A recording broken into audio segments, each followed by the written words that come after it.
Toyota will take more than just jobs with it. It'll take a rich legacy of good corporate citizenship.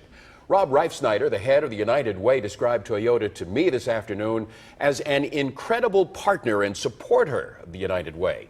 Company raised $625,000 in cash for the last United Way campaign, and its executives and employees provided hours of volunteer work for the United Way. So imagine what Reifsnyder and other leaders of charitable organizations felt when they got the news via a conference call this afternoon. Still, Rob Reifsnyder holds great respect for Toyota. Toyota's move will have a huge ripple effect. 9 on your side's Jason Law looking into that. Jason.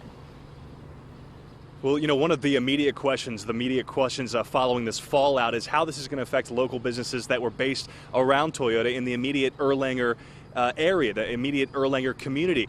We are on the corner here of Mineola Pike, less than a quarter mile from Toyota headquarters, and right across the street you have the Airport Exchange Business Park, you have a Holiday Inn right facing us, behind that another hotel, and then across the street, catty corner from where we are, you have a local gas station, a Mobil that is locally owned, a Subway that is locally owned, and then another fast food restaurant, a Rally's, in that same little building there. So certainly business owners are only starting to understand and comprehend how this could trickle down and affect them years to come from now. In fact, I talked to the young man who works in the Subway.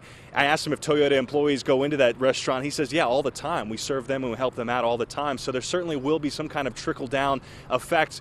Just don't know what it is, and I think people who own businesses here are only starting to comprehend what that could be. We're going to have much more on this coming up later on in the newscast. For now, we're live in Erlanger. Jason Law, 9 on your side. All right, Jason, some of that economic impact Tom McKee was talking about earlier. WCPO.com reporter Taylor Mirfin-Dureski was there minutes after Toyota workers found out about the news. She's with us here now on the set. Taylor, that's video you shot of workers coming out. What was the feeling from those workers? That's right. There were about, I would say, 100 or so people filing out of the main building on the Erlanger, Kentucky headquarters.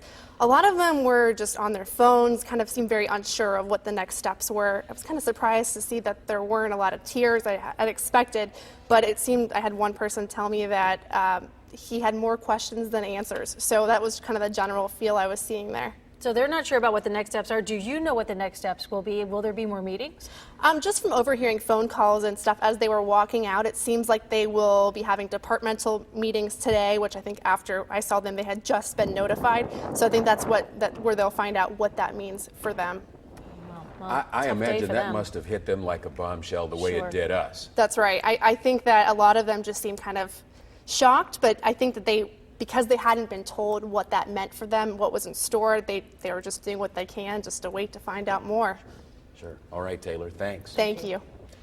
You can be sure there's a lot more to dig into on this story. Coming up at 6, we continue our team coverage live from Northern Kentucky, including a look at the incentives Toyota has received. And coming up tonight at 7:30, a 9 on your side special report on Toyota leaving the tri-state. We'll take a deeper look at the wide-scale impact, the far-reaching impact this announcement will have both short and long term.